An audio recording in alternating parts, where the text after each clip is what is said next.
अरे मी काय ऐकलं सागर कारंडे म्हणी त्याच्यामुळे विशाल कॅप्टन झाला म्हणी. अरे नाही रे, तू चुकीचं ऐकलं. अरे सागर कारंडेमुळे विशाल कॅप्टनशिप सुटलं ना.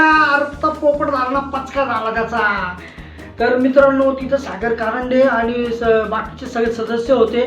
ते एकमताने निर्णय झाला आणि विशालची जी चावी घेतली होती, विशालने जी चोरली होती मित्रांनो चावी, त्या चावीवरनं मग त्याला बोलण्यात आलं की तो विशाल सांगत होता सगळ्यांना की तुमचा दम नाहीये, तुमच्यात काळीच नाहीये. मग यांनी काळीच दाखवलं आणि यांनी सगळ्यांनी मिळून त्याला कॅप्टन्सीची उमेदवारीतनं बाद केल्या. सागर कारंडे काय बोलला की तू विशाल यांची चावी चोरली, यांच्या हक्काचं तू घेतलं आणि मग तुझ्याकडं काळीज आहे का नाही, हा तुझ्यात दम आहे का नाही ते तू बघ. तर या गोष्टीवरनं मित्रांनो मला बी ऐकायला खूप आनंद झाला.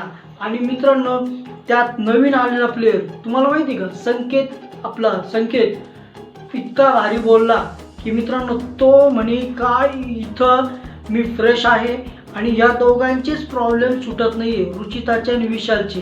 त्यांचं ते खोटं लव अँगल चालू आहे, खरं लव अँगल चालू आहे, त्या कोणतं लव अँगल चालू आहे त्यांचं ते सुटत नाही आहे. आणि मी फ्रेश आहे, तर तुम्ही मला सपोर्ट करा. मी कॅप्टन्सी चांगली चालवेल आणि तुम्हाला दाखवेल की घरामध्ये शांतता आणि कॅप्टन्सी कशी पार होते. तर हे चांगलं होतं की फ्रेश आहे, पण मग त्याला उमेदवारी मिळालेली मित्रांनो. तर आपल्याला उद्या बघायला मिळेल की नेमकी तो कॅप्टन होतो का नाही. पण जे पचका झाला विशालचा तो बघून मला खूप आनंद झाला की अरे मजा आली. एवढा चोर आणि एवढे त्यांनी पार नवीन प्लेयरांसाठी खेळत होता आणि जे बिग बॉसनी गुगली टाकून खेळले बिग बॉस ते एक नंबर होतं. तर तुम्हाला काय वाटतं, बिग बॉसनी जी गुगली टाकली ती तुम्हाला आवडली का नाही आवडली? तर व्हिडिओ आवडली असेल तर लाईक करा आणि सबस्क्राईब करायला विसरू नका आणि कमेंट बॉक्समध्ये सांगा की गुगली आवडली का नाही.